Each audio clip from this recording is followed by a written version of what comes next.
کہ ہماری ویڈیو کا موضوع ہے پھنسیاں خصوصاً اعلیٰ تناسل اور جسم کے کسی بھی حصے پر ہوں۔ یہ پھنسیاں عموماً سوجن کی وجہ سے ہوتی ہیں یا ان میں خون اور ریشہ جسے پیپ کہتے ہیں، یہ پیپ بعض کا سادہ بھی خارج ہوتی ہے اور بعض کا خون ملی بھی ہوتی ہے۔ ان میں 2 3 4 ہم آپ کو ادویات بتائیں گے اور ان کی علامات کے مطابق۔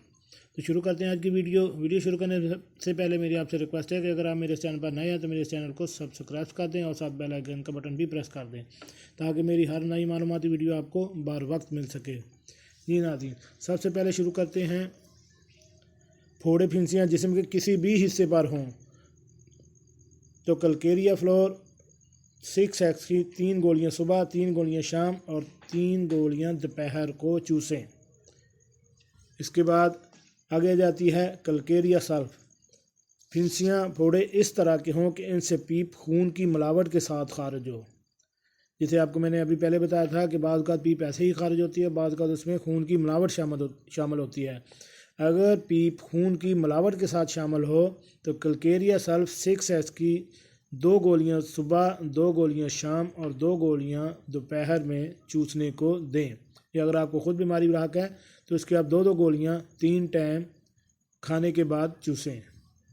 اس کے بعد اگلی دوائی کا ذکر کرتے ہیں، وہ ہے کلکیریا فاس۔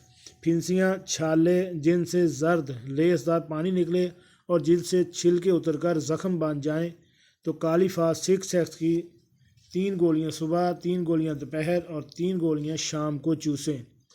اس میں ہم نے پچھلی میں پڑھا تھا کہ پیپ خون کی ملاوٹ کے ساتھ آئے، اور اس میں ہے کہ جس میں زرد لیس دار پانی نکلے اور جلد سے چھلکے اتر کر زخم بن جائیں تو اس کے لیے آپ نے کالی فاس استعمال کرنی ہے۔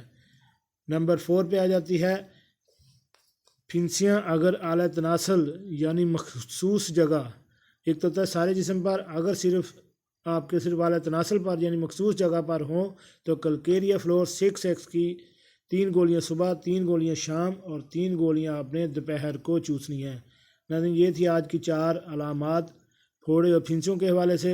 اگر جسم کے کسی مخصوص حصے پر ہو اور سارے جسم پر ہو اور ان سے آپ نے دیکھنا ہے کہ پیپ کس طرح کی خارج ہو رہی ہے تو اس کے حوالے سے آپ کو ہم نے دعائیں بتائی ہیں، آپ یہ خود بھی استعمال کریں، یا اگر آپ کو کسی کو دوست کو بھی ایڈوائز دیتے ہیں تو ان کے لیے بھی بہترین کسی بھی آپ کے ہومیوپیتھ ڈاکٹر کے بغیر آپ استعمال کر سکتے ہیں۔ تو جی ناظرین، کیسی لگی آج کی ہماری یہ معلوماتی ویڈیو؟ امید ہے آپ کو پسند آئی ہوگی۔ ملتے ہیں ایک نئی ویڈیو